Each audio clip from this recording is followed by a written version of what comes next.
നമസ്കാരം. Episode 14 review ആണ്. തുടക്കം തന്നെ കഴിഞ്ഞ ആഴ്ച നടന്നിട്ടുള്ള സംഭവങ്ങൾ കാണിക്കുകയാണ്. അതിനുശേഷം പിന്നെ ഇന്ന് രാവിലെ ലൈവിൽ നടന്നിട്ടുള്ള കുറച്ച് കാര്യങ്ങൾ കാണിക്കുന്നു. ആദ്യം തന്നെ അനീഷും ഷാനവാസും തമ്മിലുള്ള ഫൈറ്റാണ് കാണിക്കുന്നത്. ജയിലിൽ കിടക്കുന്ന ആൾക്കാർക്ക് ബാത്റൂമിൽ പോകണം. അപ്പോൾ അനീഷ് വന്നിട്ടത് ക്യാപ്റ്റനായിട്ടുള്ള ഷാനവാസിൻ്റെ അടുത്ത് പറയുകയാണ്, ഷാനവാസെ അത് നിൻ്റെ ഡ്യൂട്ടിയാണ്, നീ അത് ചെയ്. അപ്പം അത് കേൾക്കാതെ ആയപ്പോൾ എടാ മരക്കഴുതേ, അത് നിൻ്റെ ഡ്യൂട്ടിയാണ്, നീ അത് ചെയ്യുമെന്ന് പറയുമ്പോഴത്തേക്കും ഷാനവാസിന് ദേഷ്യം വരുന്നു. ഷാനവാസ് എഴുന്നേറ്റിട്ട് കസേര കൊണ്ടൊക്കെ ഇങ്ങനെ അടിക്കാൻ പോകുന്നു. പിന്നെ രണ്ടുപേരും കൂടെ തലേണ അങ്ങോട്ടും ഇങ്ങോട്ടും ഒക്കെ എറിയുന്നു. അങ്ങോട്ടും ഇങ്ങോട്ടും വർത്താനായപ്പോഴത്തേക്കും ഷാനവാസ് അവസാനം അനീഷിൻ്റെ അച്ഛനെ വിളിക്കുന്നു. ഇവർ തമ്മിലുള്ള ഫൈറ്റിനിടയ്ക്ക് വീട്ടിലുള്ള ആൾക്കാരെ പറ്റിയിട്ട് പറയുന്നത് വളരെ മോശമാണ്. ഷാനവാസ് ഇതാദ്യമായിട്ടല്ല, പല അവസരങ്ങളിലും ഇങ്ങനെ വീട്ടിലുള്ളവരെ പറയുന്നതായിട്ട് ശ്രദ്ധയിൽപ്പെട്ടിട്ടുണ്ട്. വളരെ മോശമാണ്. ഷാനവാസ് അത്യാവശ്യം നന്നായിട്ട് തന്നെ ഗെയിം കളിച്ച് മുന്നോട്ട് വരികയാണ്. അപ്പോൾ ഇത്തരത്തിലുള്ള സംസാരമൊക്കെ ഒഴിവാക്കുന്നതായിരിക്കും നല്ലത്. അതുപോലെ തന്നെ അനീഷും ഈ മരക്കഴുതേ എടാ പോടാന്നൊക്കെ ഒരു പരസ്പര ബഹുമാനം ഇല്ലാത്ത രീതിയിൽ, അതിപ്പം ആരോട് പറയാനാണ്, അവിടുത്തെ എല്ലാവരും ഈ കാര്യത്തിൽ ഒരേപോലെയാണ്. അത് കഴിഞ്ഞിട്ട് അഭിലാഷ് ഈ ജിസയിലും അനുവും തമ്മിലുള്ള പ്രശ്നം പരിഹരിക്കാനായിട്ടൊരു ശ്രമം നടത്തുന്നു. ജിസേലിൻ്റെ അടുത്ത് പോയിട്ട് അനുവായിട്ട് സംസാരിക്കാനായിട്ട് താല്പര്യമുണ്ടോ എന്ന് ചോദിക്കുമ്പോൾ ജിസേലിന് അത് പ്രശ്നമില്ല, അവൾ സോറി പറയുകയാണെന്നുണ്ടെങ്കിൽ അവളുമായിട്ട് മിണ്ടുന്നതിനും എടുക്കുന്നതിനും ഒന്നൊരു പ്രശ്നം ഇല്ലെന്ന് ജിസേൽ പറയുന്നു. പക്ഷേ അനുവിൻ്റെ അടുത്ത് ചെല്ലുമ്പോൾ അനു പറയുന്നു, എനിക്ക് യാതൊരുവിധ താല്പര്യവും ഇല്ല, ഇനി മിണ്ടാനും താല്പര്യമില്ല എന്ന് പറയുന്നു. അത് കഴിഞ്ഞതിന് ശേഷം മിഡ് വീക്ക് സസ്പെൻഷനെ കുറിച്ചിട്ട് സംസാരിക്കുകയാണ്. അനീഷിനോട് ശരത്തിനെയും അനുവിനെയും പറ്റിയിട്ട് സംസാരിക്കുന്നു. അവർ ടാസ്ക് നന്നായിട്ട് ചെയ്തില്ല എന്നൊക്കെ പറയുന്നത് കേട്ടു. ആദ്യം അവർ നന്നായിട്ട് ചെയ്തു എന്ന് പറയുകയും പിന്നെ ചെയ്തില്ല എന്ന് പറയുന്നതൊക്കെ ഞങ്ങൾ കേട്ടു, എന്താണ് റീസൺ എന്ന് ചോദിക്കുമ്പോൾ അപ്പം അനീഷ് അന്ന് ടാസ്കിൽ നടന്നിട്ടുള്ള കാര്യങ്ങൾ പറയുന്നു. താക്കോല് കയ്യിൽ കിട്ടിയിട്ടും ശരത്തിന് അത് ഉപയോഗിക്കാൻ പറ്റുന്നില്ല. അപ്പം ശരത്ത് പറയുന്നു, അനീഷിനെ ജയിപ്പിക്കുക എന്നുള്ളതിലുപരി എനിക്ക് ടാസ്ക് ചെയ്യാൻ കിട്ടിയിട്ടുള്ളൊരു ചാൻസ് ആയിട്ടാണ് ഞാൻ കണ്ടിട്ടുള്ളത്. അതുകൊണ്ട് തന്നെ ഞാൻ എൻ്റെ 100% ആ ടാസ്കുകളിൽ കൊടുത്തിട്ടുണ്ട് എന്ന് പറയുന്നു. പിന്നീട് ആദില, നൂറ, ബിന്നി, നമ്മുടെ ശാരികൻ്റെ ടീം. അപ്പോൾ ഇവരോടും ചോദിക്കുന്നു, ശാരിക നിങ്ങളെപ്പറ്റിയും ബിന്നിനെ പറ്റിയും പറഞ്ഞല്ലോ, ബിന്നി അത്ര നന്നായിട്ട് പെർഫോം ചെയ്തില്ല എന്നുള്ളത്. അപ്പോൾ ബിന്നി പറഞ്ഞു, ഞാൻ നന്നായിട്ട് തന്നെയാണ് പെർഫോം ചെയ്തത്, പക്ഷേ ശാരിക ചേച്ചി അങ്ങനെ പറഞ്ഞു എന്ന് പറഞ്ഞു. അപ്പോൾ ആദിലയ്ക്കും നൂറയ്ക്കും ബിന്നിനോടൊരു എതിരഭിപ്രായം ഉണ്ടല്ലോ എന്ന് ചോദിച്ചപ്പോൾ ആദിലയും അന്ന് നടന്നിട്ടുള്ള കാര്യങ്ങൾ പറയുന്നു. അത് കഴിഞ്ഞിട്ട് ഇവർക്ക് ഈ ഡ്രസ്സ് കൊടുക്കാത്തതിനെ പറ്റി പ്രേക്ഷകരും പറയുന്നുണ്ട്. ഇവർക്ക് ഡ്രസ്സെങ്കിലും കൊടുക്കാനായിട്ട് പ്രേക്ഷകരുടെ ഭാഗത്തുനിന്നും ഒരു നിർബന്ധം ഉണ്ടാവുന്നുണ്ട്. അപ്പോൾ ലാലേട്ടൻ പറയുന്നു, അതിനൊരു നിവൃത്തിയില്ല, അവർ കളിക്കട്ടെ, അവർ കളിച്ച് തന്നെ അവരുടെ ഡ്രസ്സ് മേടിക്കട്ടെ എന്ന് പറയുന്നു. പിന്നീട് അനീഷിൻ്റെ ലാസ്റ്റ് ടാസ്കിനെ പറ്റിയിട്ട്, ഈ മിഡ് വീക്ക് സസ്പെൻഷനിൽ നിന്നിട്ട് രക്ഷപ്പെടാനുള്ള ലാസ്റ്റ് ടാസ്കിനെ പറ്റിയിട്ട് സംസാരിക്കുന്നു. അതിൽ ആര്യൻ്റെ അടുത്ത് ആദ്യം പോയി ഹെൽപ്പ് ചോദിക്കുകയും രണ്ടാമത്തെ പ്രാവശ്യം ആര്യൻ സഹായിക്കാൻ വന്നപ്പോഴത്തേക്കിനും ആര്യൻ്റെ സഹായം വേണ്ടാന്ന് പറയുകയൊക്കെ ചെയ്തതിനെ പറ്റിയിട്ട് ചോദിക്കുന്നു. അതിനുശേഷം ആര്യൻ പറഞ്ഞിരുന്നു, അമ്മയാണ് സത്യം, ഇനി അയാളോട് ഞാൻ മിണ്ടാൻ പോയില്ല എന്ന്. അപ്പോൾ അതിനെയൊക്കെ പറ്റിയിട്ട് ലാലേട്ടൻ ചോദിക്കുന്നുണ്ട്. അതുപോലെ തന്നെ ജിസയിലും ആര്യനും അനീഷും തമ്മിൽ ഇംഗ്ലീഷിൽ സംസാരിക്കുന്നതിനെ പറ്റിയിട്ട് പറയുകയാണ്. അവസാനം ഇംഗ്ലീഷ് സംസാരിക്കുന്ന ജിസയിൽ അനീഷിൻ്റെ അടുത്ത് മലയാളത്തിൽ പറയാമെന്ന് പറയേണ്ട സാഹചര്യം വന്നു. അപ്പോൾ ഇനി ഇംഗ്ലീഷിൽ അത്തരത്തിൽ സംസാരിച്ച് കഴിഞ്ഞാൽ ചങ്ക് പൊട്ടുന്ന പണിഷ്മെൻറ്റ് തരുമെന്ന് ലാലേട്ടൻ ഇവരോട് പറയുന്നു. അത് കഴിഞ്ഞിട്ട് ലാലേട്ടൻ ജിസയിലിനോട് ചോദിക്കുന്നു, അവിടുത്തെ സാഹചര്യങ്ങളുമായിട്ട് പൊരുത്തപ്പെട്ടോ, ഇപ്പോൾ മേക്കപ്പ് ഒന്നും ചെയ്യാൻ തോന്നണില്ലേന്ന് ചോദിക്കുമ്പോൾ മേക്കപ്പ് ഒന്നും ചെയ്യാനുള്ള മനസ്സിപ്പോൾ ഇല്ല. അപ്പോൾ അത് കഴിഞ്ഞിട്ട് CID അനുമോൾ എന്ന് വിളിക്കുന്നു. എന്നിട്ട് നിങ്ങൾ എങ്ങനെയാണ് ഈ പ്രതിയിലേക്ക് എത്തിയത് എന്ന് ചോദിക്കുമ്പോൾ അപ്പോൾ അനുമോൾ പറയാണ്, ജിസയിൽ രാത്രി ഓയിലെടുത്ത് ടിഷ്യൂ കൊണ്ട് മുഖം തുടച്ചു പോകുന്നത് ഞാൻ കണ്ടു, ഞാൻ നോക്കിയിരിക്കുകയായിരുന്നു എന്ന് പറയുന്നു. അപ്പോൾ ജിസേലിനോട് ചോദിക്കുന്നു, എന്താണ് മറുപടി എന്ന് ചോദിക്കുമ്പോൾ ജിസേൽ പറയുന്നു, ഡ്രസ്സ് ചേഞ്ച് ചെയ്യുന്ന റൂമിൽ പോയിട്ട് എല്ലാവരും ടിൻറ്റും ലിപ്സ്റ്റിക്കും ഒക്കെ ഇടും, പക്ഷേ എൻ്റെ കാര്യം വരുമ്പോൾ അനുമോൾ എൻ്റെ ടിഷ്യൂ നോക്കും, ബെഡ് നോക്കും, അത് നോക്കും, ഇത് നോക്കും, എൻ്റെ വൂണ്ട് കഴുകാനായിട്ട് എടുത്ത ഫേസ് വാഷ് എടുത്തുകൊണ്ട് പോയി ആര്യനെ കാണിച്ചു, ഞാനത് നോക്കിയ സമയത്ത് അവിടെ കണ്ടില്ല എന്നൊക്കെ ജിസേൽ പറയുന്നുണ്ട്.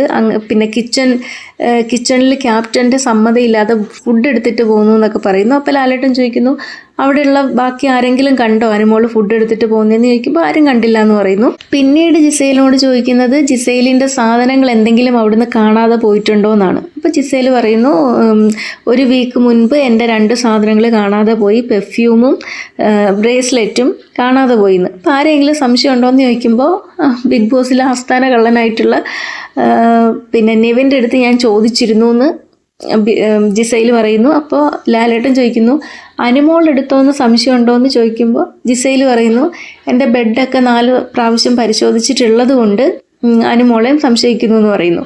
അപ്പോൾ ആരാണ് എടുത്തതെന്ന് അറിയണമെന്ന് ചോദിച്ചിട്ട് വീഡിയോ കാണിച്ചു കൊടുക്കുന്നു. BB ടീം വന്നിട്ട് ജിസേലിൻ്റെ സാധനങ്ങളൊക്കെ ഓരോന്നായിട്ട് എടുത്തുകൊണ്ട് പോകുന്നത്. അതിനുശേഷം ലാലേട്ടൻ ജിസേലിൻ്റെ അടുത്ത് ചോദിക്കുകയാണ്, എന്തുകൊണ്ടാണ് ഞങ്ങൾക്കിത് ചെയ്യേണ്ടി വരുന്നത്? നിങ്ങളോട് പലതവണ അത് ആവർത്തിച്ച് പറഞ്ഞിട്ടും നിങ്ങൾ അത് തന്നെ ചെയ്തുകൊണ്ടിരിക്കുകയാണ്. പിന്നെ ഈ വൂണ്ടിൻ്റെ കാര്യം ലാലേട്ടനും പറയുന്നത്, നിങ്ങൾക്ക് അങ്ങനെ ഒരു പ്രശ്നം ഉണ്ടെങ്കിൽ ബിഗ് ബോസിനോട് ചോദിക്കാമല്ലോ, അതല്ലേ എത്തിക്സ്. പ്രോപ്പറായിട്ടുള്ള ഗെയിമിൻ്റെ രീതിയിൽ നിങ്ങൾക്ക് നോക്കാമല്ലോ, അല്ലാതെ ഇങ്ങനെയല്ലല്ലോ കാണിക്കണ്ടേന്ന് ജിസേലിൻ്റെ അടുത്ത് ലാലേട്ടൻ ചോദിക്കുന്നുണ്ട്. അത് തന്നെയാണ് എനിക്കും തോന്നിയിട്ടുള്ളത്. ഇപ്പം ജിസേലിന് അങ്ങനെ ഒരു മുറിവുണ്ട്, അങ്ങനെ ഒരു പ്രശ്നം ഉണ്ടെങ്കിൽ അത് ആദ്യം BB ടീമിൻ്റെ അടുത്ത് പറയണം, ബിഗ് ബോസിൻ്റെ അടുത്ത് പറയണം. അതല്ലാതെ അത് വെച്ച് വഷളാക്കുകയല്ലല്ലോ വേണ്ടത്. ഇത്തരത്തിൽ മോഷ്ടിച്ചെടുത്തിട്ടല്ലല്ലോ അത് ഉപയോഗിക്കേണ്ടത്. അത് അനീഷ് അവിടെ പറയുന്നുണ്ട്, ജിസയിൽ ഒരു കാരണം വളരെ ആലോചിച്ച് നമുക്കൊന്നും കണ്ടുപിടിക്കാൻ പറ്റാത്തൊരു കാരണം ഉണ്ടാക്കി പറഞ്ഞതായിട്ടാണ് അനീഷിന് ഫീൽ ചെയ്തിട്ടുള്ളതെന്ന്. എനിക്കും അങ്ങനെ ഒരു തോന്നൽ വന്നിട്ടുണ്ടായിരുന്നു. കാരണം ജിസൈലിന് അവിടെ ബോഡി വാഷോ ഫേസ് ക്രീമോ ഒന്നും ഉപയോഗിക്കാൻ പാടില്ല, സോപ്പാണ് ഉപയോഗിക്കേണ്ടത്. അപ്പം അങ്ങനെ ഒരു മുറിവുള്ള സ്ഥലത്ത് സോപ്പ് ഉപയോഗിക്കാൻ പാടില്ല എന്ന് ജിസൈൽ പറയുന്നു. എന്നിട്ടും അതെന്തുകൊണ്ടാണ് അങ്ങനത്തെ ഒരു സീരിയസ് ആയിട്ടുള്ള വിഷയം ബിഗ് ബോസിനെയോ BB ടീമിനെയോ അറിയിക്കാതെ ഇത്തരത്തിൽ മോഷ്ടിച്ച് ഇങ്ങനൊരു ഗെയിം കളിക്കുന്നതെന്നുള്ളതാണ് ലാലേട്ടനും ചോദിക്കുന്നത്. അതുപോലെ തന്നെ അനുവിൻ്റെ അടുത്തും പറയുന്നുണ്ട്, ഈ ഫിസിക്കൽ അസോൾട്ടൊക്കെ നടന്നു കഴിഞ്ഞു കഴിഞ്ഞാൽ നമുക്ക് അതിനെതിരെ നടപടിയൊക്കെ എടുക്കേണ്ടി വരും, അതുകൊണ്ടൊന്ന് ശ്രദ്ധിക്കും എന്നൊക്കെ അനുമോളുടെ അടുത്തും പറയുന്നുണ്ട്. അത് കഴിഞ്ഞിട്ട് അനുമോളുടെ അടുത്ത് ചോദിക്കുന്നത്, അവിടുത്തെ ആണുങ്ങളെ പറ്റി എന്തെങ്കിലും പറഞ്ഞിരുന്നോ, അവരെല്ലാം ജിസൈലിൻ്റെ ബോയ് ഫ്രണ്ട്സ് ആണ് എന്നൊക്കെ പറഞ്ഞിരുന്നോ എന്ന് ചോദിച്ചിട്ട് ശൈത്യയും അനുവും കൂടെ അവിടെ ഉള്ളവരെ പറ്റി പറയുന്ന വീഡിയോ കാണിച്ചു കൊടുക്കുകയാണ്. അപ്പം അനീഷ് എഴുന്നേറ്റ് പറയുന്നു, അനുമോൾ പറഞ്ഞത് വളരെ മോശമാണ്, അനുമോൾക്ക് അങ്ങനെ ഒരു തോന്നലുണ്ടെങ്കിൽ അത് നേരിട്ട് പറയണമായിരുന്നു എന്ന് അനീഷ് പറയുന്നു. ഇപ്പം ശരത്ത് ഇതിനെപ്പറ്റി പറയുന്നത്, അനുവിൻ്റെ കൂടെ നിന്ന് ഗെയിം കളിക്കുമ്പോൾ അനുവിനോട് സംസാരിച്ച് നല്ല രീതിയിൽ നിൽക്കുമ്പോൾ നമ്മളോട് ഭയങ്കര കാര്യമായിട്ട് നിൽക്കും. അത് കഴിഞ്ഞാൽ പിന്നെ വ്യക്തിവൈരാഗ്യം അനുവിൻ്റെ അടുത്ത് നിന്ന് മാറി നിൽക്കുകയോ ഒക്കെ ചെയ്ത് കഴിഞ്ഞാൽ വ്യക്തിവൈരാഗ്യം വെച്ചിട്ട് പെരുമാറുന്നു എന്ന്. അപ്പോൾ ലാലേട്ടൻ പറയുന്നു, ഷാനവാസ് മാത്രമാണ് ജിസൈലിനെതിരെ പറയുന്നത് കേട്ടിട്ടുള്ളത്. പിന്നീട് അനുമോളോട് ലാലേട്ടൻ ചോദിക്കുന്നുണ്ട്, എല്ലാവരും കൂടെ കോർണർ ചെയ്യുന്നത് പോലെ തോന്നിയിട്ടാണോ അത്തരത്തിൽ പറഞ്ഞത് എന്ന് ചോദിക്കുമ്പോൾ അനുമോൾ അതെ അങ്ങനെയാണ് എന്ന് പറയുന്നു. അവരങ്ങനെ ചെയ്താൽ പോയിരുന്ന കരയല്ല വേണ്ടത്, അല്ലാതെ അവരെ കൊല്ലും, അങ്ങനെയൊക്കെയാണോ, അങ്ങനൊന്നും പറയാൻ പാടില്ല എന്നൊക്കെ പറയുന്നു. പിന്നീട് സരിക എഴുന്നേറ്റിട്ട് അനുമോൾക്കെതിരെ പറയുകയാണ്, ഈ അനീഷിൻ്റെ ലാസ്റ്റത്തെ ടാസ്കിൽ അനുമോൾ അനീഷിനെ സപ്പോർട്ട് ചെയ്ത് സംസാരിച്ചു. അത് സരികയ്ക്ക് ഭയങ്കര വിഷമം ഉണ്ടാക്കി. എൻ്റെ ടീമിലായിട്ടുള്ള അക്ബർ പോലും എന്നെ അത്രത്തോളം സപ്പോർട്ട് ചെയ്യുമ്പോൾ അനുമോൾ പോയിട്ട് അനീഷിനെയാണ് സപ്പോർട്ട് ചെയ്തതെന്ന് സരിക പറയുന്നു. അത് കഴിഞ്ഞിട്ട് അക്ബർ പറയുന്നു, ഞങ്ങൾക്ക് എല്ലാവർക്കും ഇവിടെ ഫേവറേറ്റ് ആയിട്ടുള്ള ഒരാളുണ്ട്, ഒണിയിലുമായിട്ട് കഴിഞ്ഞ ദിവസം അതിൻ്റെ തലേ ദിവസം വലിയൊരു വഴക്ക് നടന്നിട്ടുള്ളതാണ്, എന്നിട്ടും പിറ്റേ ദിവസം ഞാൻ ഒണിയിലിന് വേണ്ടിയിട്ട് നല്ല രീതിയിൽ ഗെയിം കളിച്ചു, അതിൻ്റെ പേരിൽ അപ്പാനിയായിട്ട് വരെ വഴക്കിടേണ്ടി വന്നു എന്നൊക്കെ അക്ബർ പറയുന്നുണ്ട്. അതേപോലെ തന്നെ ലാലേട്ടൻ പറയുന്നുണ്ട്, ഈ ജിസേലിൻ്റെ മേക്കപ്പ് ഉപയോഗം പുറകെ നടന്ന് കണ്ടുപിടിച്ചതിൽ ഞാൻ അനുമോളെ അപ്രിഷ്യേറ്റ് ചെയ്യാണ് എന്ന് പറയുന്നു. അത് കഴിഞ്ഞിട്ട് നിവിൻ പറയാണ്, ലാലേട്ട എല്ലാവരും കൂടെ എന്നെ കള്ളനാക്കി, അപ്പം ഇവർ മേക്കപ്പ് ചെയ്യാനായിട്ട് ബീട്രൂട്ട് മോഷ്ടിക്കുമ്പോൾ ഇവരും കള്ളികളല്ലേ എന്ന് നിവിൻ ചോദിക്കുന്നുണ്ട്. അത് കഴിഞ്ഞപ്പോഴാണ് അനീഷ് എഴുന്നേറ്റ് പറയുന്നത്, ജിസയിൽ ടിൻറ്റ് ഉപയോഗിച്ചു എന്ന് എല്ലാവരുടെയും മുമ്പിൽ നിന്ന് പറഞ്ഞതാണ്. അപ്പോൾ അത് പിടിക്കപ്പെട്ട സമയത്ത് കുറേ കഴിഞ്ഞിട്ട് ജിസയിൽ ആലോചിച്ചിട്ടാണ് ഈ വൂണ്ടിൻ്റെ കാര്യം പറയുന്നത്. അപ്പം എന്ന് പറഞ്ഞാൽ അത് റിയൽ ആയിട്ടുള്ള കാര്യമല്ല എന്നുള്ള തരത്തിലാണ് അനീഷ് സംസാരിക്കുന്നത്. അപ്പോൾ ജിസയിൽ അവിടെ ഇരുന്ന് പറയുന്നത്, അപ്പം ഞാൻ മെഡിസിൻ കഴിക്കുന്നതൊന്ന്.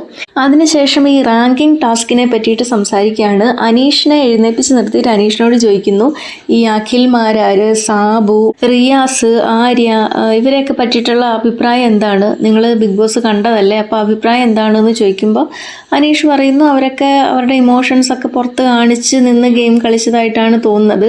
അപ്പോൾ ലാലേട്ടൻ ചോദിക്കുന്നു, അല്ല ഇവരൊന്നും എടുക്കാത്ത സ്ട്രാറ്റജിയും കൊണ്ടാണോ നിങ്ങൾ വന്നിരിക്കുന്നത് എന്നറിയാൻ വേണ്ടിയിട്ടാണ്, നിങ്ങൾ ജെനുവിനായിട്ടാണോ അവിടെ നിൽക്കുന്നതെന്നൊക്കെ ലാലേട്ടൻ ചോദിക്കുന്നുണ്ട്. കാരണം ഒരേ കാര്യം തന്നെ നിങ്ങളിങ്ങനെ ആവർത്തിച്ച് പറഞ്ഞതുകൊണ്ടാണ് ആ ഗെയിം ഇല്ലാതെയായത് എന്നൊക്കെ ലാലേട്ടൻ പറയുന്നുണ്ട്. എന്നിട്ട് അതിൻ്റെ വീഡിയോ കാണിച്ചു കൊടുക്കുന്നുണ്ട്, അനീഷ് എങ്ങനെയാണ് അന്ന് പെർഫോം ചെയ്തതെന്നുള്ളത്. അയ്യോ, അന്ന് സഹിക്കാൻ പറ്റില്ലായിരുന്നു. ലൈവൊക്കെ കണ്ടുകൊണ്ടിരുന്ന സമയത്ത് ഇങ്ങനെ ആവർത്തിച്ച് ഒരേ കാര്യം പറഞ്ഞുകൊണ്ടിരിക്കുകയല്ലേ. അപ്പോൾ ഇന്ന് ലാലേട്ടൻ അനീഷിൻ്റെ അടുത്ത് ചോദിച്ച കാര്യം, നിങ്ങൾ ആവർത്തിച്ച് ഒരേ കാര്യം പറഞ്ഞുകൊണ്ടിരിക്കാതെ നിങ്ങൾ എന്തുകൊണ്ട് 1-ാം സ്ഥാനത്തിന് അർഹൻ എന്നുകൂടെ പറയണ്ടേ എന്ന് ലാലേട്ടൻ ചോദിക്കുന്നുണ്ട്. അപ്പോൾ അനീഷ് പറയുന്നത് ഞാനാണ് ഇവിടെ ജെന്യുവിനായിട്ട് നിൽക്കുന്ന ഒരേ ഒരാൾ. പക്ഷേ ഈ വീഡിയോ കണ്ടപ്പോഴത്തേക്കിനും ഒരു കുറ്റബോധം തോന്നി എന്ന് പറയുമ്പോൾ ലാലേട്ടൻ പറയുന്നു അപ്പോൾ മുഴുവൻ വീഡിയോ കാണിച്ചു കഴിഞ്ഞാൽ ഇതൊക്കെ തന്നെയാണ് അവസ്ഥ എന്ന് പറയുന്നു. അതിനുശേഷം പിന്നെ അപ്പാനീൻ്റെ അടുത്ത് ചോദിക്കുന്നു എന്തിനാണ് ഒരാളിലേക്ക് തന്നെ ഗെയിം ഇങ്ങനെ ഇതാക്കിക്കൊണ്ട് പോകുന്നത്, ഒരാളുടെ പുറകെ നടന്ന് മാത്രം എന്തിനാണ് ഇങ്ങനെ ഗെയിം കളിക്കുന്നതെന്ന് അപ്പാനിയോട് ചോദിക്കുന്നു. അപ്പോൾ ലാലേട്ടൻ പറയുന്നു എനിക്ക് തോന്നിയിട്ടുള്ളത് അവിടെ അനീഷിനെ കറക്റ്റായിട്ട് ഡീൽ ചെയ്യുന്നത് ഷാനവാസ് മാത്രമാണ് എന്ന് പറയുന്നു. എന്നിട്ട് ഷാനവാസിനോട് ചോദിക്കുന്നു എങ്ങനെയാണ് ഇതിൽ നിന്നിട്ട് രക്ഷപ്പെട്ടത് എന്ന്. അപ്പോൾ ഷാനവാസ് പറയുന്നു അനീഷ് നല്ലൊരു വ്യക്തിയാണ്, പക്ഷേ ഗെയിം കളിക്കേണ്ട സമയത്തും എന്തെങ്കിലും സംസാരിക്കേണ്ട സമയത്ത് മാത്രം അങ്ങോട്ടും ഇങ്ങോട്ടും സംസാരിക്കുകയും അല്ലാത്ത സമയത്ത് അനീഷുമായിട്ട് സ്നേഹത്തിൽ സംസാരിക്കുകയാണ് എന്നുള്ളത് ഷാനവാസ് പറയുന്നു. അപ്പോൾ ലാലേട്ടൻ ചോദിക്കുന്നുണ്ട് നിങ്ങളൊരു ഡിസിഷനൊക്കെ എടുത്തിരുന്നല്ലേ, അയാൾക്ക് ഇപ്പോൾ 1-ാം സ്ഥാനം കൊടുത്താലോ അയാൾ എന്ത് ചെയ്യാനാണ്, അത് കൊടുക്കട്ടെ ബാക്കിയുള്ളവർക്ക് സാധനങ്ങളൊക്കെ കിട്ടുമല്ലോ എന്നുള്ളൊരു തീരുമാനത്തിലേക്ക് എടുത്തിരുന്നല്ലേ എന്ന് ചോദിക്കുമ്പോൾ ഷാനവാസ് പറയുന്നു അക്ബറിൻ്റെ സെൽഫിഷ്നെസ് മൂലം ആർക്കും ഒന്നും കിട്ടാത്ത അവസ്ഥയായി എന്നൊക്കെ. അതിൻ്റെ കൂടെ നിവിനും എഴുന്നേറ്റ് പറയുന്നുണ്ട് എൻ്റെ 10 സെക്കൻഡ് അക്ബർ കാരനാണ് കളഞ്ഞത്, അതുകൊണ്ട് ഞാൻ കഴിഞ്ഞ ജയിൽ നോമിനേഷൻ ചെയ്ത സമയത്ത് അക്ബറിൻ്റെ പേരാണ് പറഞ്ഞതെന്ന്. അപ്പോൾ അക്ബർ എഴുന്നേറ്റ് നിന്നിട്ട് പറയുന്നത് ഞാൻ അങ്ങനെ സെൽഫിഷ് ആണെങ്കിൽ ആദ്യം ഞാനാണ് പണിപ്പുരയിലേക്ക് പോയത്, എനിക്ക് എൻ്റെ പേഴ്സണൽ ഐറ്റംസ് വേണമെങ്കിൽ എടുക്കാമായിരുന്നു, പക്ഷേ ആ ഫുഡ് ഇവിടെ ആർക്കും തികയില്ല എന്ന് അറിഞ്ഞിട്ടും ആ ഒരു സന്തോഷത്തിന് വേണ്ടിയിട്ട് ഞാൻ ഫുഡാണ് എടുത്തിട്ട് വന്നതെന്ന് അക്ബർ പറയുന്നു. അതുപോലെ തന്നെ അനീഷിനെ പോലെ ഇങ്ങനെ നിലപാടുകൾ മാറ്റി സംസാരിക്കുന്ന ഒരാൾക്ക് 1-ാം സ്ഥാനം കൊടുക്കാനായിട്ട് ബുദ്ധിമുട്ടായിരുന്നു എന്ന് പറയുന്നു. അപ്പോൾ ജിസേലും എഴുന്നേറ്റിട്ട് പറയുന്നു ഈ 1-ാം സ്ഥാനത്തിൻ്റെ ടാഗിൽ ഒരു ബാറ്ററീൻ്റെ ഇതിങ്ങനെ കാണിക്കുന്നുണ്ടായിരുന്നു, അപ്പോൾ അതിൻ്റെ ബെനിഫിറ്റ് എന്തെങ്കിലും കിട്ടും, എവിക്ഷനിൽ നിന്നിട്ട് രക്ഷപ്പെടും എന്ന് വിചാരിച്ചിട്ടാണ് കൊടുക്കാതിരുന്നതെന്ന് ജിസേലും പറയുന്നു. അത് കഴിഞ്ഞിട്ട് രേണുവിനോടും അനീഷിനെ പറ്റിയുള്ള അഭിപ്രായം ചോദിക്കുന്ന സമയത്ത് അങ്ങനെ ചെയ്തത് മോശമാണ്, അനീഷിൻ്റെ മൂഡിനനുസരിച്ചിട്ട് വേണം നമ്മൾ പോയി സംസാരിക്കാനെന്ന് രേണു പറയുന്നുണ്ട്. അപ്പോൾ ബിൻസി പറയുന്നു ലാലേട്ടൻ പറഞ്ഞു ഈ ആങ്കർ മാനേജ്മെൻറ്റ് ചെയ്യാൻ, പക്ഷേ ഇങ്ങോട്ട് വന്ന് ഇങ്ങനെ ചൊറിഞ്ഞുകൊണ്ടിരിക്കും, അപ്പം നമുക്ക് എപ്പോഴും അങ്ങനെ കേട്ടുകൊണ്ടിരിക്കാൻ പറ്റത്തില്ല എന്ന് ബിൻസി പറയുന്നു.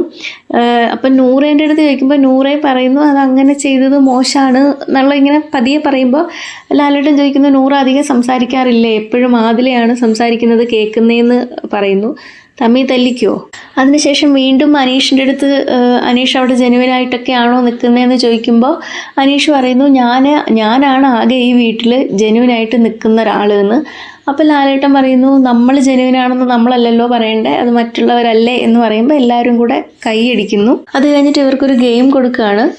ഒരു ബോർഡിൽ ഇവരുടെയൊക്കെ ഫോട്ടോസ് ഉണ്ടാവും. അപ്പോൾ നിങ്ങളുടെ പ്രതീക്ഷയ്ക്കപ്പുറം പെർഫോമൻസ് ചെയ്തിട്ടുള്ള ആൾക്കാർക്ക് ഓരോ സ്റ്റാർ കൊടുക്കുക എന്നുള്ളത്. അനീഷ് വന്നിട്ട് ഷാനവാസിനാണ് സ്റ്റാർ കൊടുക്കുന്നത്.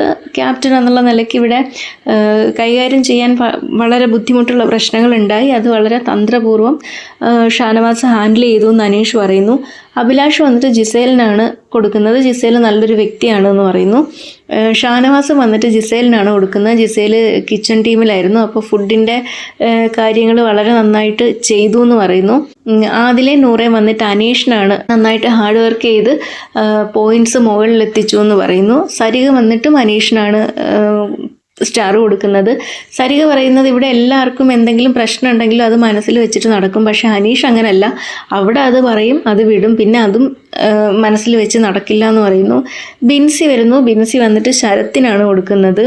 എല്ലാ കാര്യത്തിലും ഭയങ്കര ആക്റ്റീവാണ്, എല്ലാ ടാസ്കുകളും 100% കൊടുത്ത് ചെയ്യും എന്ന് പറയുന്നു. ആര്യൻ വന്നിട്ട് ജിസേലിനെ പറയുന്നു അവളുടെ ഒരു കംഫർട്ട് സ്പേസ് അല്ല ഇത്, പക്ഷേ അഡ്ജസ്റ്റ് ചെയ്ത് ഇവിടെയുള്ള ആൾക്കാരുടെയൊക്കെ ഇഷ്ടം പിടിച്ചു പറ്റിയെന്ന് പറയുന്നു. അനു വന്നിട്ട് അനീഷിനാണ് കൊടുക്കുന്നത്. എന്ത് പ്രശ്നം ഉണ്ടായാലും പുള്ളി അവിടെയൊക്കെ ഇടപെടും, എല്ലാ കാര്യത്തിലും ഇടപെടും, അതുപോലെ തന്നെ നല്ലൊരു ഗെയിമറാണ് എന്ന് അനു പറയുന്നു. ശൈത്യ വന്നിട്ട് ആര്യനാണ് കൊടുക്കുന്നത്. ആ ബാൻഡ് ഇതുവരെ ആര്യൻ്റെ കയ്യിൽ നിന്ന് നഷ്ടപ്പെട്ടിട്ടില്ല, അതങ്ങനെ സൂക്ഷിക്കുന്നത് കൊണ്ട് ആര്യൻ്റെ പേര് പറയുന്നു. ബിന്നിയും വന്നിട്ട് ശരത്തിൻ്റെ പേരാണ് പറയുന്നത്. ഇവിടെ ഗ്രൂപ്പിസൊക്കെ ഉണ്ടെങ്കിലും എല്ലാവരുടെ കാര്യത്തിൽ ഇടപെടും, എന്തെങ്കിലും പ്രശ്നം ഉണ്ടെങ്കിൽ തന്നെ അത് പബ്ലിക്കായിട്ട് പറഞ്ഞാണ് തീർക്കുന്നതെന്ന് പറയുന്നു. ശരത്ത് വന്നിട്ട് അക്ബറിൻ്റെതാണ് പറയുന്നത്. റീസൺ പറയുന്നത് അക്ബറും എന്തെങ്കിലും പ്രശ്നം ഉണ്ടായിക്കഴിഞ്ഞാൽ മാറ്റി നിർത്തിയൊന്നും സംസാരിക്കില്ല, എല്ലാവരുടെയും മുന്നിൽ അത് സംസാരിച്ച് തീർക്കും, മാറ്റി നിർത്തി അവരുടെ സ്നേഹം പിടിച്ചു പറ്റാനൊന്നും നോക്കൂല, പിന്നെ വ്യക്തിവൈരാഗ്യം വെച്ചിട്ട് കളിക്കില്ല എന്ന് പറയുന്നു. അക്ബർ ജിസേലിൻ്റെ പേരാണ് പറയണത്. ജിസേലിന് നല്ലൊരു ഹൃദയമുണ്ട്, ഒരു മാനുഷിക പരിഗണന വെച്ചിട്ടാണ് ഗെയിം കളിക്കുന്നതെന്നൊക്കെ പറയുന്നു. ജിസേൽ വന്നിട്ട് ആര്യനാണ് കൊടുക്കുന്നത്. ആര്യൻ ടാസ്കുകളിലൊക്കെ നന്നായിട്ട് പെർഫോം ചെയ്യുമെന്ന് പറയുന്നു. റെന വന്നിട്ട് ജിസേലിനാണ് സ്റ്റാർ കൊടുക്കുന്നത്. ഒരു പ്യുവർ സോളാണ്, ആരോടും ഗ്രഡ്ജ് ഒന്നും വെച്ച് പെരുമാറില്ല എന്ന് പറയുന്നു. നിവിൻ വന്നിട്ടും ജിസേലിനാണ് കൊടുക്കുന്നത്. ഹ്യൂമാനിറ്റി വെച്ച് എല്ലാവരോടും ഈക്വലായിട്ട് പെരുമാറുന്ന ഒരാളാണെന്ന് പറയുന്നു. അങ്ങനെ ഏറ്റവും കൂടുതൽ സ്റ്റാർ കിട്ടിയിട്ടുള്ളത് ജിസേലിനാണ്. രണ്ടാമത് പിന്നെ അനീഷിന്റെ അടുത്ത് ലാലേട്ടൻ ചോദിക്കുന്നുണ്ട്, അനീഷിന് ഇപ്പം എന്ത് തോന്നുന്നു, അവരോട് കുറച്ചും കൂടെ നന്നായിട്ട് നിന്നിരുന്നെങ്കിൽ അവർ കുറച്ചും കൂടെ നന്നായിട്ട് സ്റ്റാറൊക്കെ തന്നേനായിരുന്നു എന്ന് തോന്നുന്നുണ്ടോ എന്ന് ചോദിക്കുമ്പോൾ അത് തന്നെ പറയുന്നു, ഞാൻ ജെനുവിനായിട്ടാണ് ഇവിടെ നിന്നിട്ടുള്ളത്, ഇനിയും തുടർന്ന് അതേ രീതിയിൽ തന്നെ പോകാനാണ് ഞാൻ തീരുമാനിച്ചിട്ടുള്ളത് എന്ന് പറയുന്നു. അതുപോലെ തന്നെ ഈ ടാസ്കിൽ ജയിച്ചിട്ടുള്ള ജിസേലിന് ചോക്ലേറ്റ് ഗിഫ്റ്റായിട്ട് കൊടുക്കുന്നു. അപ്പം നിവിനോട് പോയിട്ട് എടുത്തിട്ട് വരാൻ പറയുന്നു. അങ്ങനെ അത് ജിസേലിന് കൊടുക്കുന്നു. അത് കഴിഞ്ഞിട്ട് അപ്പോൾ ഒരു ആവശ്യമില്ല, അവിടെ ഇരുന്നിട്ട് നിവിൻ പറയുന്നു, എനിക്കും വേണം ഗിഫ്റ്റ് എന്ന് പറയുന്നു. അപ്പം പണിപ്പുരയിൽ വെച്ചിട്ടുണ്ട്, പോയി എടുത്തോളാൻ പറഞ്ഞു. അവിടെ ചെന്നപ്പോഴത്തേക്കിനും സ്പൈക്കുട്ടൻ എന്ന് പറഞ്ഞിട്ടുള്ളൊരു മറ്റേ അന്ന് കഴിഞ്ഞ ആഴ്ചയിൽ കാണിച്ചിട്ടുള്ള ആ റോബോട്ട്, പട്ടീൻ്റെ ഡോഗ് റോബോട്ട്, ശരിക്കും നിവിൻ നന്നായിട്ട് പേടിച്ചു പോയി അതിനെ കണ്ടപ്പോൾ, പെട്ടെന്ന് കണ്ടപ്പോൾ. അത് ഭയങ്കര രസമുണ്ടായിരുന്നു കേട്ടോ കണ്ടുകൊണ്ടിരിക്കാൻ. അതിങ്ങനെ നടന്നു വരുന്നതും എല്ലാവരെയും വിഷ് ചെയ്യുന്നതും പറയുന്നതൊക്കെ കറക്റ്റായിട്ട് അനുസരിക്കുന്നതൊക്കെ കാണാനായിട്ട് നല്ല രസമുണ്ടായിരുന്നു. അപ്പോൾ ലാലേട്ടൻ പറയുന്നു, അത് അവിടെ തന്നെ കാണും, അത് നിങ്ങൾ പോലും അറിയാതെ ചിലപ്പോൾ നിങ്ങളുടെ ബെഡ്റൂമിൽ വരും, അത് നിങ്ങൾ ഉറങ്ങിക്കിടക്കുമ്പോഴായിരിക്കും എല്ലാ കാര്യങ്ങളും എന്നെ അറിയിക്കും എന്നൊക്കെ പറയുന്നുണ്ട്. പിന്നീട് നമ്മുടെ ഒണിയിലും ശാരികയും തിരിച്ചു വരികയാണ് ഒരു ഓട്ടോറിക്ഷയിൽ. അപ്പോൾ ഇവരോട് എങ്ങനെ ഉണ്ടായിരുന്നു, നിങ്ങൾ എവിടെയായിരുന്നു, എങ്ങനെയായിരുന്നു എന്നൊക്കെ ചോദിക്കുന്നുണ്ട്.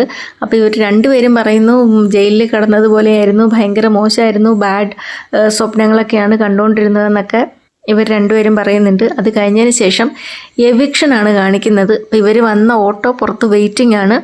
ബിൻസിയാണ് എവിക്റ്റഡ് ആയിട്ടുള്ളത്. ബിൻസി അത് പ്രതീക്ഷിച്ചിട്ട് പോലും ഇല്ലയെന്ന് തോന്നുന്നു. അങ്ങനെ വീട്ടുകാരോടൊക്കെ യാത്ര പറഞ്ഞ് ബിൻസി ആ ഓട്ടോയിൽ തന്നെ ബിൻസി തിരിച്ചു പോന്നു. അപ്പം നാളെ എന്തൊക്കെയോ കൂടെ കാര്യങ്ങൾ ഇവരോട് ചോദിക്കാനുണ്ട് എന്നൊക്കെ ലാലേട്ടൻ പറഞ്ഞിട്ടാണ് പോയിരിക്കുന്നത്.